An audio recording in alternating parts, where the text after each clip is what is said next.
যোৰহাটৰ মুখ্যমন্ত্ৰী ডক্টৰ হিমন্ত বিশ্ব শৰ্মাৰ ৰেচন কাৰ্ড বিতৰণী সভা আজি যোৰহাটৰ ক্ৰীড়া সন্থাৰ খেলপথাৰত ৰেচন কাৰ্ড বিতৰণী সভাত 23,000তকৈ অধিক হিতাধিকাৰীক ৰেচন কাৰ্ড প্ৰদান কৰে মুখ্যমন্ত্ৰী ডক্টৰ হিমন্ত বিশ্ব শৰ্মাই।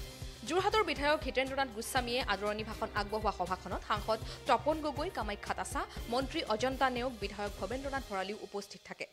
মুখ্যমন্ত্ৰী ডক্টৰ হিমন্ত বিশ্ব শৰ্মাই ভাষণ দিয়াৰ পূৰ্বে উপস্থিত ৰাইজক ৰাম মন্দিৰৰ উন্মোচন অনুষ্ঠান চালে নে নাচালে প্ৰশ্ন কৰিলে আৰু তাৰ পিছতেই জয় শ্ৰীৰাম ধ্বনিৰে ভাষণ আগবঢ়ায়।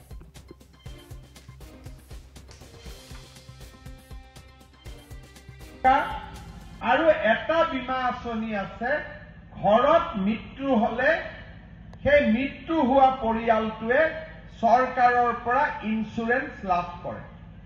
কিন্তু সেই ইন্সুৰেন্সখিনি আমাৰ অসমত জনপ্ৰিয় হোৱা নাই, কাৰণ বছৰি 12 টকা দিব লাগে, আমাৰ মানুহৰ লবও নাযায়, আনিবও নাযায়।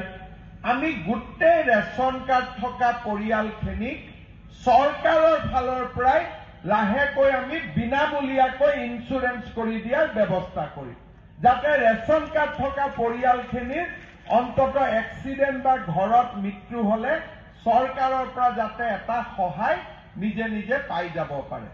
এইটো আমি চতুৰ্থ এটা সুবিধা দিব খুজিম। এবছৰতে নহব, কিন্তু লাহেকৈ 26 চনৰ আগতে আমি এই কামটো কৰি দিম। পঞ্চমতে মোৰ মনত ইচ্ছা আছে যে ৰেচন কাৰ্ড থকা পৰিয়ালবিলাকে অৰুণোদয়টো লাভ কৰক। যাৰ যাৰ ঘৰত ৰেচন কাৰ্ড আছে সিলেকশ্যন কৰিব নালাগে, যাৰে ৰেচন কাৰ্ড আছে তাৰে অৰুণোদয়। এতিয়া আমাৰ অসমত ৰেচন কাৰ্ডৰ পৰিয়াল আছে 52 লাখ, অৰুণোদয় পায় 30 লাখ। কিন্তু এই 30 লাখ আমি ৰেচন কাৰ্ড অনুসৰি দিয়া নাছিলো। গতিকে লাহেকৈ আমি অৰুণোদয় আঁচনিটো বদলাই যাৰে ঘৰত ৰেচন কাৰ্ড আছে তাকে আমি এটাকৈ যদি অৰুণোদয় দিওঁ, তেতিয়া অৰুণোদয় কোনে পাইছে বুলি ক'লে চবেই হাত উঠাই দিব, নহলে সদায় খেলি মেলি এটা লাগি থাকিব। গতিকে মোৰ পঞ্চমত মনত ইচ্ছা আছে যে অৰুণোদয় আৰু ৰেচন কাৰ্ড সমান সমান কৰা। কিন্তু যিটো মই কলো যে চাউল পাব, লগে লগে পাব, হেল্থ ইন্সুৰেন্স যিটো মই কলো 5 লাখ টকালৈকে বিনামূলীয়া সাহায্য, সেইটো লগে লগে পাব, উজ্বলা লগে লগে পাব।